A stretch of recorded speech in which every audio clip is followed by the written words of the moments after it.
इस एक्सप्लेनर में स्वागत है।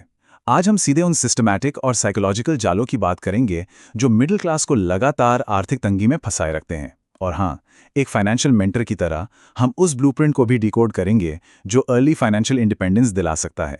तो चलिए, बिना किसी देरी के सीधे इस विषय की गहराई में चलते हैं।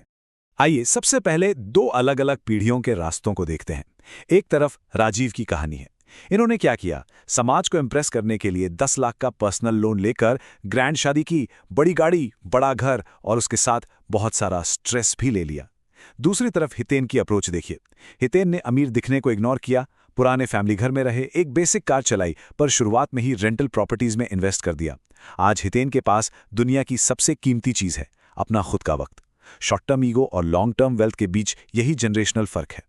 राजीव जैसी स्थिति से बचने के लिए आज का एजेंडा बहुत ही क्रिस्प है। हम इन दो रास्तों को समझेंगे, स्टेटस ट्रैप और शादियों के खर्च पर बात करेंगे, ऑनलाइन सहूलियत की कीमत देखेंगे, डिग्री और सेल्फ एजुकेशन का फर्क समझेंगे, निवेश और ब्याज का गणित देखेंगे और अंत में जानेंगे फाइनेंशियल फ्रीडम के सॉलिड नियम। तो सेक्शन 1 है दो रास्तों की कहानी, ईगो वर्सेस एसेट्स। राजीव और हितेन का जो अंतर हमने देखा वो साबित करता है कि हमारी शुरुआती लाइफस्टाइल चॉइसेस ही लॉन्ग टर्म वेल्थ तय करती हैं। सोचिए, हम अक्सर आज सफल दिखने के लिए कितना पैसा खर्च कर देते हैं, है ना? जबकि असल मकसद तो कल आज़ाद होना चाहिए।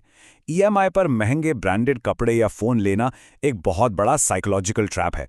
कभी नोटिस किया है, दुनिया के अरबपति जैसे स्टीव जॉब्स या मार्क जुकरबर्ग कभी चमकीले लोगों वाले कपड़े नहीं पहनते। क्यों? क्योंकि उनका फोकस दिखावे पर नहीं, असली एसेट्स पर होता है। अब आते हैं सेक्शन 2 पर, स्टेटस ट्रैप और ग्रैंड वेडिंग्स। ये समाज का वो दबाव है जहां लोग सिर्फ पड़ोसियों और रिश्तेदारों के जजमेंट से बचने के लिए दिखावे को फाइनेंस करते हैं। ये स्टेटस ट्रैप कितना गहरा है, इसका एक बहुत ही हैरान करने वाला उदाहरण देखिए। क्या हमें अंदाजा है कि भारत में लगेज इंडस्ट्री की 84% सेल्स, जी हां, 84% सिर्फ वेडिंग सीजन में होती है। इसका मतलब समझ रहे हैं हम, पूरी की पूरी एक इंडस्ट्री उन लोगों पर टिकी है जो 3 दिन के फंक्शन के लिए भारी भरकम पर्सनल लोन ले रहे हैं, जिन्हें असल में वे अफोर्ड भी नहीं कर सकते। शादी ब्याह से आगे बढ़ते हैं रोजमर्रा की जिंदगी पर। सेक्शन 3 है मॉडर्न सहूलियत की कीमत, यानी ऑनलाइन ट्रैप। सबको एक क्लिक पर सब कुछ चाहिए, राइट? एक वायरल विश्लेषण का आंकड़ा देखते हैं। एक ही रेस्टोरेंट से अगर ऑफलाइन खाना लिया गया तो बिल आया 512 रुपए, और बिल्कुल वही खाना जब ऐप से मंगाया गया तो बिल हो गया 690 रुपए। एक क्लिक पर मिलने वाली ये ऑनलाइन सहूलियत लोकल शॉपिंग की बचत को खत्म करके लोगों को कंपल्सिव बाइंग के मनोवैज्ञानिक जाल में धकेल रही है। अगला अहम हिस्सा है सेक्शन 4, एजुकेशन कॉस्ट बनाम सेल्फ एजुकेशन। ये महंगी डिग्री वाला डिलेमा एक ऐसा ट्रैप है जिसमें करोड़ों रुपए फंसा दिए जाते हैं। इस ट्रैप को समझने के लिए जरा इस आंकड़े पर गौर करें, 3700। हाल ही में यूपी में एक बेसिक क्लर्क लेवल की जॉब के लिए करीब 3700 पीएचडी होल्डर्स ने अप्लाई किया। ये नंबर चीख चीख कर साबित कर रहा है कि जेनरिक फॉर्मल एजुकेशन और महंगी कागजी डिग्रियां अक्सर रियल वर्ल्ड स्किल्स या फाइनेंशियल सिक्योरिटी देने में पूरी तरह फेल हो जाती हैं। तो फिर उपाय क्या है? असली वेल्थ बनाने के लिए एक सेल्फ एजुकेशन स्ट्रैटेजी की तरफ मुड़ना होगा। भारी एजुकेशन लोन लेने के बजाय हाई इनकम स्किल्स पर फोकस करना चाहिए, जैसे फाइनेंशियल किताबें पढ़ना, एक्सपर्ट्स के पॉडकास्ट सुनना, टारगेटेड ऑनलाइन कोर्सेज लेना और सीधे उन मेंटर से सीखना जो फील्ड में पहले से सफल हैं। अब आते हैं इस एक्सप्लेनर के सबसे मैथमेटिकल हिस्से पर। सेक्शन 5, इन्वेस्टिंग बनाम ब्याज चुकाना।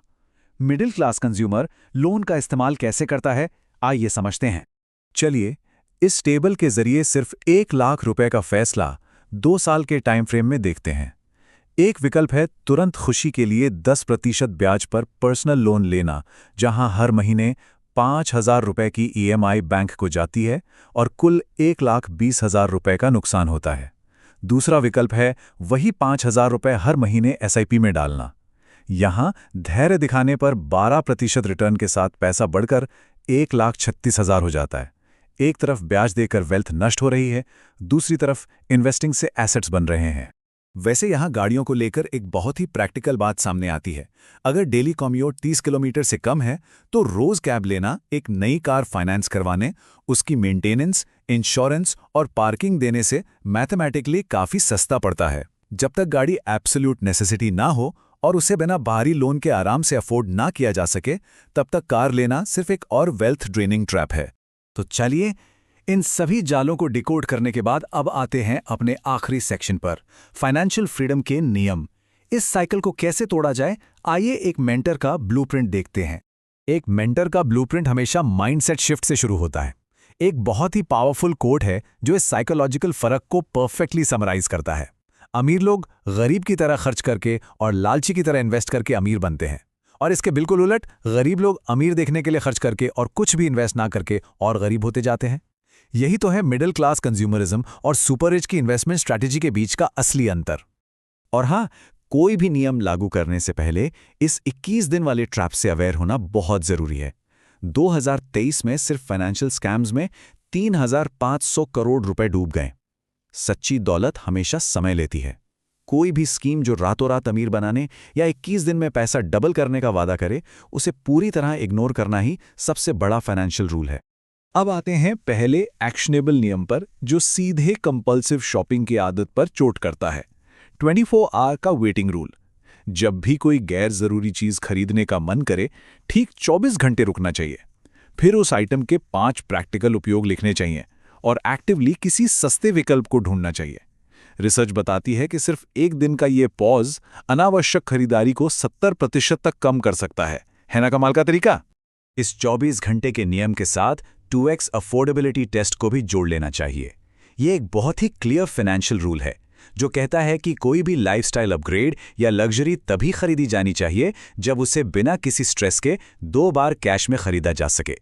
अगर किसी चीज की डबल कीमत कैश में नहीं दे सकते, मतलब वो चीज EMI पर लेना सिर्फ एक रिस्क है, सस्टेनेबल अपग्रेड नहीं।